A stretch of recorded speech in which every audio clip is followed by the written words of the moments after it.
حدیث پاک میں آتا ہے کہ جو آدمی فجر کے بعد سونے کا عادی ہو اللہ تعالیٰ اس کی یادداشت کو ختم کر دیتے ہیں۔ چنانچہ آپ تجربہ کریں کہ جن عورتوں کو فجر کے بعد سونے کی عادت ہو وہ بلکھڑ ہوتی ہیں، باتیں بھول جاتی ہیں، چیز رکھ کے بھول جاتی ہیں، کام کرنا تھا بھول جاتی ہیں، خاوند کو بات کہنی تھی بھول جاتی ہیں۔ یہ زیادہ بھولنے کی عادت عام طور پر فجر کے بعد سونے کی عادت کی وجہ سے ہے، کیونکہ حدیث پاک میں فرمایا گیا اور بعض روایات میں تو یہ بھی آیا کہ حلال رزق ان کے لیے تنگ کر دیا جاتا ہے، لہذا ان کو ادھر ادھر کا ملا جلا تو بہت کچھ مل جائے گا، حلال رزق کے دروازے بند کر دیے جائیں گے فجر کے بعد سونے والوں کے لیے۔ ہاں کوئی آدمی ایسا کہ جس کی ہے ہی ڈیوٹی رات کی، وہ اگر ساری رات جاگا فجر پڑھ کے سو گیا تو وہ اس بات سے خارج ہے۔ ہاں وہ اللہ والے جو راتوں کو جاگتے ہیں وہ عام طور پر اشراق کی نماز کے بعد پھر تھوڑی دیر آرام کرتے ہیں۔ اشراق کے بعد سونا بالکل ٹھیک ہے، بزرگوں کی عادت رہی ہے، مگر فجر اور اشراق کے درمیان حد الوسع نہیں سونا چاہیے، سوائے اس کے کہ رات کا حصہ انسان اتنا جاگے کہ اب یہ سوچے کہ نہیں سوؤں گا تو سارا دن مجھے کام کرنے کے اندر رکاوٹ ہوگی، پھر اس کی اجازت ہے، عام عادت نہیں بنانی چاہیے۔ دیکھا یہ گیا ہے کہ جن گھروں کے اندر کچھ کھانا پینا ہوتا ہے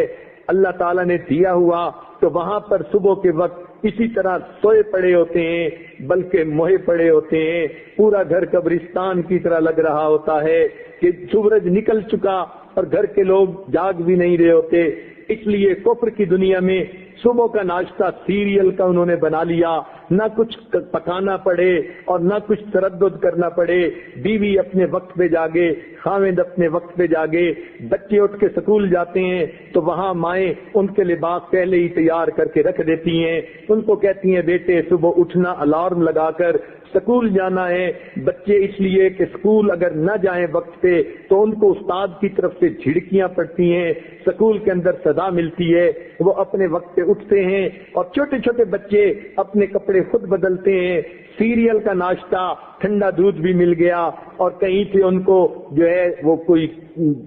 سیریل بھی مل گیا تو بچے یہی کھا کے چلے جاتے ہیں۔ تو کفر کی دنیا نے ناشتہ اس لیے آسان کر لیا تاکہ جاگنے کی تکلیف اٹھانی نہ پڑے۔ اس لیے مسلمانوں کا جو ہے معاشرہ اس میں عشاء کے بعد جلدی سونا اور صبح کے وقت جلدی جاگنا، چنانچہ صحابہ کرام کے زمانے میں تہجد کے وقت اگر کوئی مدینہ میں چلتا تھا تو یوں آواز آتی تھی گھر گھر سے قرآن پڑھنے کی، جیسے شہد کی مکھیاں بن بنانے کی آواز ہوتی ہے۔ اس لیے ہمیں چاہیے ہم صبح کے وقت اٹھیں، عورتیں صبح کے وقت اٹھ کر نماز پڑھیں، اگر تہجد پڑھیں تو کیا ہی بات ہے، قرآن کی تلاوت کریں، درود شریف پڑھیں، استغفار پڑھیں۔ صبح کے وقت گھر کے اندر عبادت کا کرنا پورے دن کو جو ہے اپنے جو ہے عبادت جو ہے منور بنا دیتا ہے۔ بلکہ ہم نے تو بعض بزرگوں کا یہ عمل بھی دیکھا، وہ فرماتے ہیں کہ جس آدمی کی فجر کی نماز قضا ہوتی ہے وہ آدمی کا دن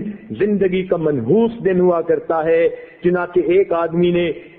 قسم اٹھا لی کہ میں اپنی بیوی کو منحوس دن طلاق دوں گا، اب اسے سمجھ نہیں آتی تھی کہ میں قسم تو اٹھا بیٹھا، منحوس دن کون سا ہے؟ کسی فقیہ کے پاس گیا، انہوں نے فرمایا جس دن تمہاری فجر کی نماز قضا ہو جائے وہ تمہاری زندگی کا منحوس ترین دن ہے، تم اس دن یہ کام کر گزرتے ہو۔ بعض ایسے بزرگوں کو بھی دیکھا کہ جو وقت کے حاکم تھے مگر انہوں نے دستور بنایا ہوا تھا، وہ سوچتے تھے کہ جو آدمی فجر کی نماز وقت پہ پڑھ لیتا ہے حدیث پاک کے مطابق اللہ کی امان میں آ جاتا ہے، لہذا وہ حد جو ہے وہ جو سزائیں دینی ہوتی تھی تعزیرات کی وہ اس وقت تک نہیں دیتے تھے جب تک کہ یہ یقین نہ کر لیتے کہ آج اس نے فجر کی نماز نہیں پڑھی۔ اگر پڑھ لیتا تھا تو فجر دوست کو سزا دینا مؤخر کر دیتے تھے کہ اگر یہ اللہ کی امان میں آ گیا ہم کیوں اس کو سزا دیں۔ تو مسلمانوں کے نزدیک تو فجر کے وقت جاگنا اتنا اہم ہے،